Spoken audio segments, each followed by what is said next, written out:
the lungs really have two circulations. Both come from the heart, but one circulation comes from the left side of the heart, one circulation comes from the right side of the heart.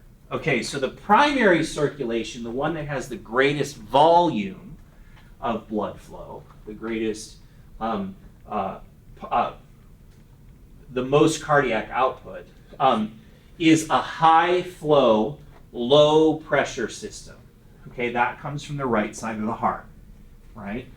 So the right side of the heart doesn't have very far to push the blood, and the vessels of the lungs are very compliant and large. So we take venous blood from the body and we push it through the pulmonary capillaries. As they go across the pulmonary capillaries, the gases equilibrate, right? So that's a topic for later this week. The second circulation supplies the bronchial tree and other aspects of the pulmonary architecture with blood. Okay, and these are branches of the thoracic aorta. You might have talked about this in anatomy. Did you? Left-sided versus right-sided circulation in lungs. Okay, so you've heard this before. So big one and little one. Here's low pressure, high flow. The secondary circulation is a high pressure, lower flow system. So there's much, much less blood that goes through the secondary circulation compared to the pulmonary circulation. But we need it because it supplies the tissues that make up the lung tubes with their nutrients and oxygen. Okay? Now the other thing I want you to know is the lungs have a very rich lymphatic flow. You know, we talked in our microcirculation discussion about how the lymphatics drain the interstitial space, right? Well, in the lungs, that is super important because the interstitial space needs to stay really, really thin and dry so that the space between air and blood is kept very, very small.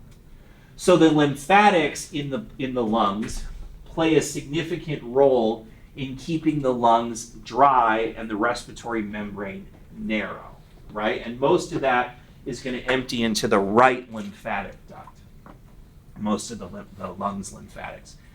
You would have definitely found some hilar lymph nodes, right, in the anatomy lab. No?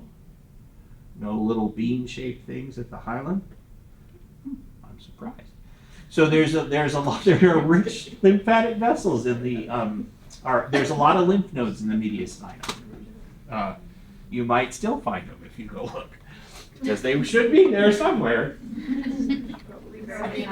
Huh? What? You found it? Yeah. Somebody found it. Did you all find a thoracic duct in your donors? We have a couple of them. Impressive. Impressive. It's a very thin-walled thing. Ours is it? Did they have GI disease? I don't know. We haven't opened her up. Oh, you don't know. Oh, but I mean from her. Oh no. From her cause of death. No, she had hypertension. Yeah, you have to tell us about that. 2 circulations. Did that one? Okay, so like we did in the systemic side of things, remember how we looked at pressures across the systemic vasculature? Well, this is sort of an abbreviated version of the same thing because quite frankly, there's not as much pulmonary vasculature. But arterial pressure in the pulmonary system is much lower than the systemic system. You know, it's as opposed to 120 over 80, it's 25 over 8, right? So it's much, much lower. Along with that lower pressure, because of the vasculature characteristics, you get a faster flow, okay? Now, just like we saw in the systemic circulation, we lose our pulsatile flow at the pulmonary capillaries, right? So as the vessels branch and branch and branch, our pulse pressure gets smaller and smaller. After the pulmonary capillaries, it's absent, all right? Up here, this is just showing you the big difference in pressures. So this is the aortic pressure curve. So you're way up here in the systemic systolic range. You can see that the pattern is identical, but the scale is much smaller in the pulmonary side of things, right? So pulmonary pressures are much lower and they dampen more quickly. At any given time, the lungs contain about 9% of the total blood volume, which is a fairly large amount. Now, this can go up and down. You know, we talked early on in the cardiovascular system about blood reservoirs. You know, we talked about the spleen, for example. Well, the lungs can be a blood reservoir too. When we have high pressure in the lungs, that tends to push blood out into the circulation.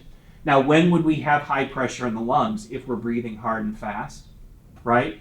So if we're breathing hard and fast like we do in exercise, it makes sense that we would push some of the blood out of the lungs into the functioning circulation, right? So it's another blood reservoir. Just like venoconstriction, only the cause is different. Instead of sympathetic nervous system making veins smaller, here it's your increased respiratory rate and depth is pushing blood into the circulation. Still good. Cardiac pathology, specifically right-sided heart failure, right, can dramatically increase the amount of blood in the lungs. Now, this isn't a good thing. This isn't blood reservoir. This is more of a damming effect, you know, where because the left side of the heart isn't able to push blood forward well enough, it backs up.